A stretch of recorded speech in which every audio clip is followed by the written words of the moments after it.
Bom dia, prezados irmãos, queridos amigos, irmãos em Cristo Jesus. Estamos juntos mais uma vez nesta manhã.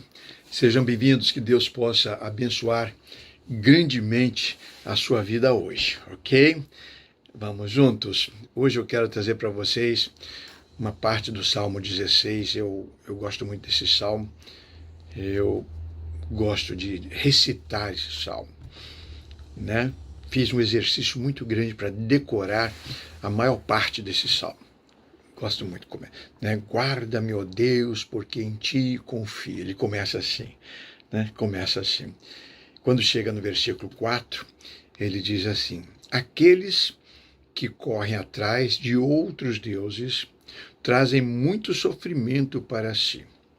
Eu não tomarei parte nas suas ofertas de sangue, nem adorarei os seus deuses, né? Numa outra versão diz: aqueles que fazem oferendas a outro Deus terão suas dores aumentadas, acrescidas. Eu não tomarei os seus nomes nos meus lábios e nem oferecerei as suas libações de sangue. Nesta leitura que eu fiz na Bíblia na linguagem de hoje, com muita clareza, nós aprendemos algumas coisas muito importantes aqui. Aqueles que correm atrás de outros deuses trazem muito sofrimento para si mesmo.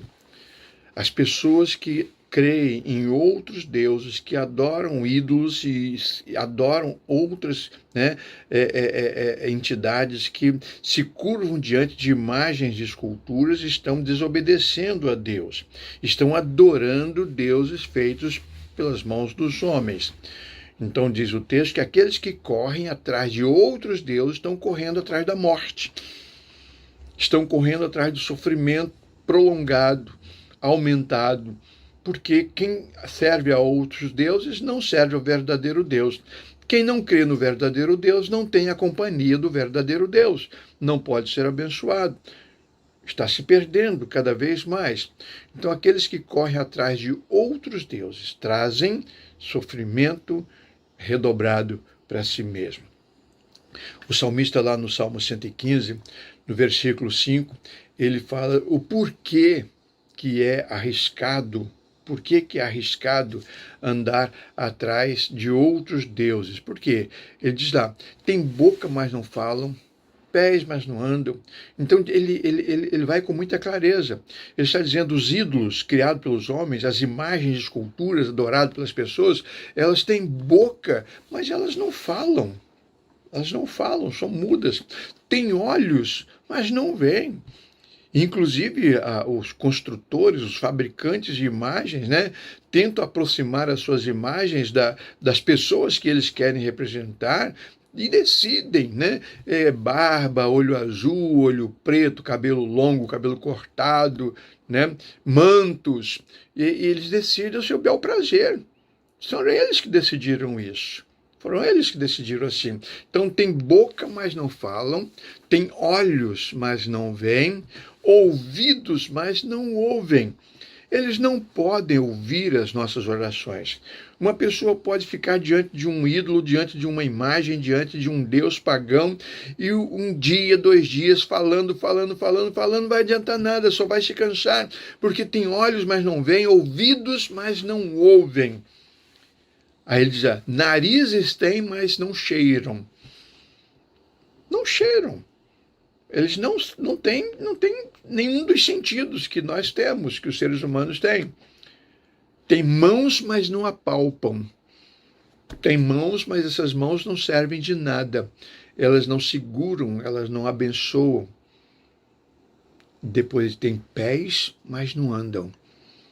Tem pés, mas não andam. Não tem condições de andar.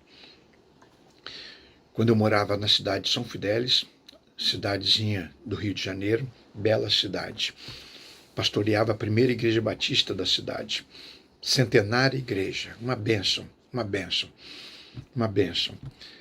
E fui visitar um senhor, ele trabalhava com móveis, um excelente marceneiro, muito famoso, e eu queria fazer uns móveis, o gabinete pastoral, que a gente ia inaugurar o templo, quando a igreja ia comemorar 100 anos.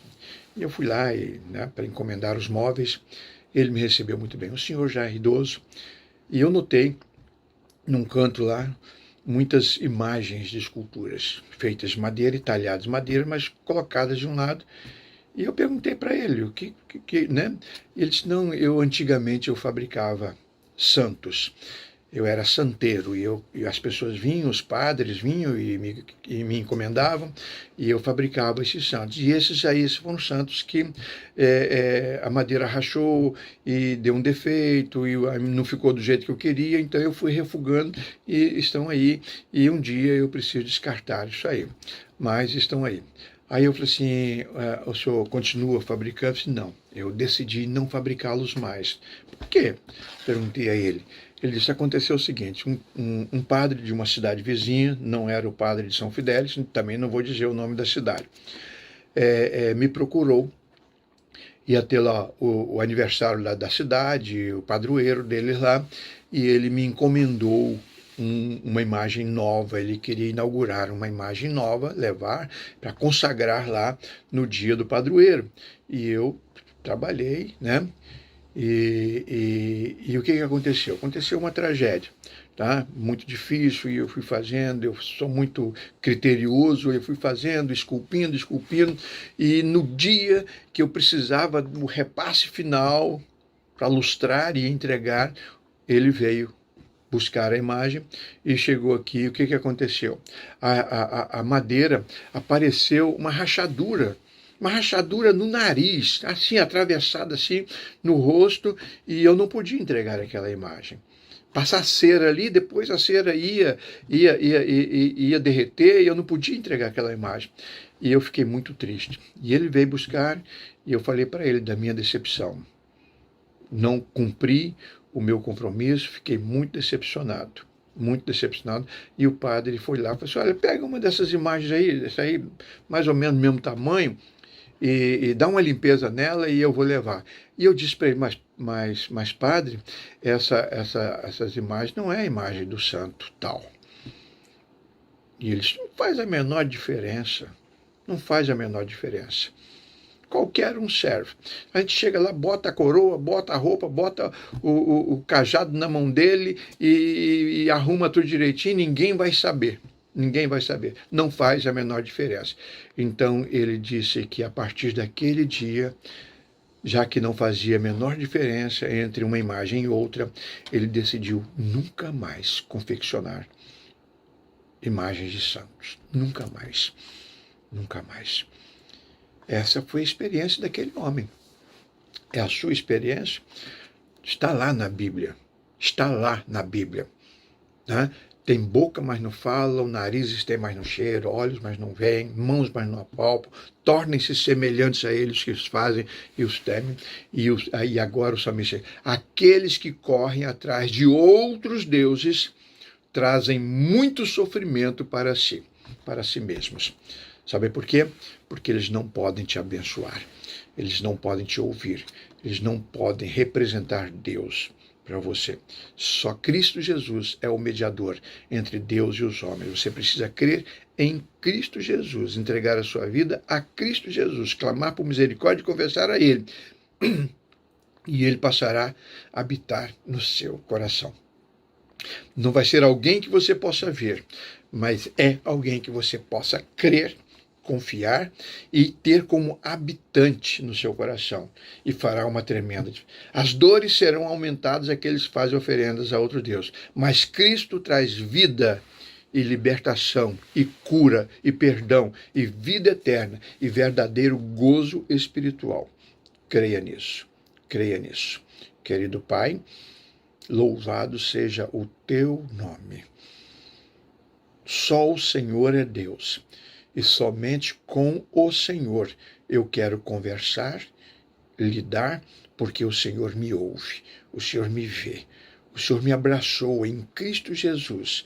Agora o Senhor habita no meu coração, está comigo constantemente e com todas as outras pessoas que estão me ouvindo e que já têm Jesus como Salvador. Continue abençoando essas pessoas e desperta naqueles outros que ainda continuam correndo atrás de falsos deuses, para que eles se convertam, para que sejam felizes também em Cristo Jesus. Amém. Amém, amados? Temos todos um bom dia.